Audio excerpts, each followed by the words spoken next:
আমরা জনগণের রাষ্ট্র বানাতে চাই। এই রাষ্ট্রটা জনগণের হওয়ার কথা, কিন্তু রাষ্ট্রটা জনগণের না। এটা একটা কর্তৃত্ববাদী শাসনের হাতে জিম্মি। মানুষ এখানে বঞ্চিত, শোষিত, নিপীড়িত। গত নির্বাচন কমিশনের সকল শর্ত পূরণ করে নিবন্ধনের জন্য কাগজপত্র জমা দিলেও শুধুমাত্র গোয়েন্দা প্রতিবেদনের কারণে আমাদেরকে নিবন্ধন দেয়নি। আবার আমরা পুনর্বিবেচনার আবেদন জানিয়েছিলাম। আমরা এবি পার্টি, মান্নাভাই সহ 3টে দল নিবন্ধন পেয়েছে। যেটা আমরা বলছিলাম যে আপনি আমাদের দলের 21 দফা একটা কর্মসূচি আছে, ওই সময় সেটা অত হাইলাইটস হয়নি, বিকজ মিডিয়ার উপরে নিয়ন্ত্রণ ছিল, বিরোধী দলের এত খবর দেখানো যাবে না, অনেক ধরনের ফ্যাক্টর ছিল। আমাদের দলের 21 দফা কর্মসূচি আমরা ঘোষণা করেছি 21 সালে। সেই কর্মসূচিতে কিন্তু আমরা বলেছিলাম যে 2বারের বেশি রাষ্ট্রপতির মতো কেউ প্রধানমন্ত্রী থাকতে পারবে না। 2018 সালে আমরা সেই সময়ে এই সরকারি চাকরিতে বৈষম্য নিরসনে কোটা সংস্কার আন্দোলন করেছিলাম। সেই আন্দোলনে রাজশাহী বিশ্ববিদ্যালয়ের ছাত্র তরিকুল আপনারা দেখেছেন, হাতুড়ি দিয়ে তার আপনার কোমর ভেঙে দিয়েছে, সেই চিত্রগুলো আপনারা দেখেছেন। মরিয়ম মান্নার নামে একটি মেয়েকে সিএনজিতে ছাত্রলীগ যৌন নিপীড়ন করেছে। শহীদ মিনারে কুকুরের মতো পিটিয়ে আপনার ফারুক, বিজনেস ফ্যাকাল্টির ছাত্রী সাফা, লুমা, অনেক মেয়েকেও লাঞ্ছিত করেছিল। এই সমস্ত ঘটনাগুলো সে সময় হয়েছিল। এবং এই যে আজকের যে একটা সফল ছাত্র আন্দোলন থেকে একটা অভ্যুত্থান, এইটি কিন্তু রাতারাতি বা 2-1 মাসেই তৈরি হয়ে যায় নাই। 2018 সালে আমরা কোটা সংস্কার আন্দোলনটা সে সময় যখন করি, যেমন হাসিব সহ ওরা অনেকে ছিল বিশ্ববিদ্যালয়ের ফার্স্ট ইয়ারের ছাত্র। এইবার আমরা ছাত্র তো ছিল না, আমরা ক্যাম্পাসে নিয়মিত ছাত্র না, তারা লিড দিয়েছে। কিন্তু এই 18 সাল থেকে আমরা কিন্তু আন্দোলনটা ফেব্রুয়ারি থেকে শুরু করে অক্টোবর পর্যন্ত প্রায় 8 মাস আন্দোলন। এবং আমাকে লাইব্রেরির সামনে এখন তো গণমাধ্যম ফুটেজ আছে, ফুটবলের মতো ছাত্রলীগের নেতাকর্মীরা মেরেছে। আমার ব্যাক পেইন হয় এখনও, যে মেরুদণ্ডের হাড় ভেঙে, যার ফলে এখনও কিন্তু অনেকক্ষণ আমি একটানা বসে থাকতে পারি না কিংবা দাঁড়িয়েও থাকতে পারি না। এরকমের অনেক অত্যাচার, নির্যাতন গত 1.5 দশকে এই রেজিমের দ্বারা মানুষ শিকার হয়েছে।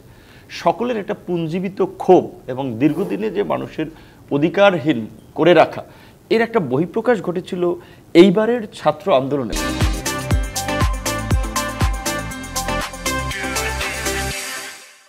তাদের আন্দোলনটা ছিল কিন্তু কোটা সংস্কার বিষয়ে। তারা কিন্তু গণতন্ত্র, নির্বাচন কিংবা গণঅভ্যুত্থানের বিষয়টা ছিল না।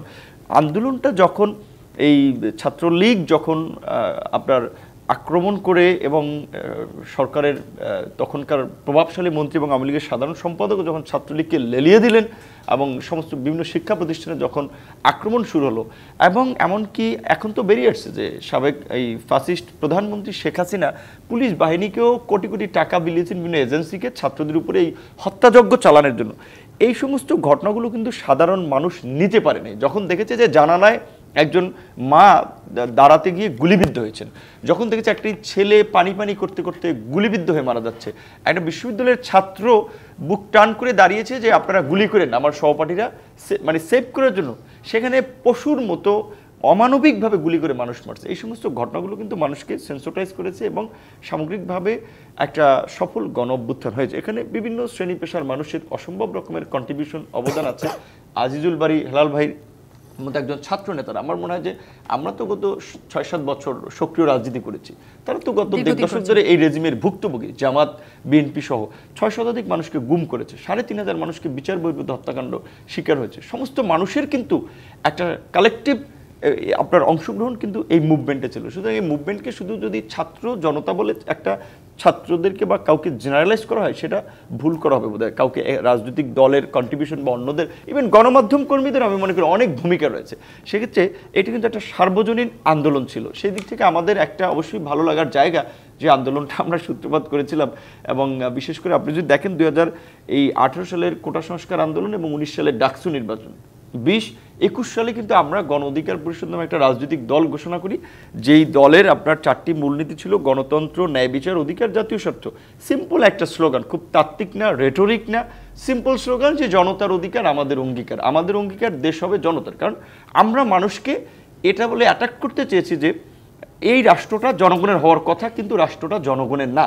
এটা একটা কর্তৃত্ববাদী শাসনের হাতে জিম্মি। মানুষ এখানে বঞ্চিত, শোষিত, নিপীড়িত। কাজে আমরা জনগণের রাষ্ট্র বানাতে চাই। এই কোটা সংস্কার থেকে রাষ্ট্র সংস্কার চাই।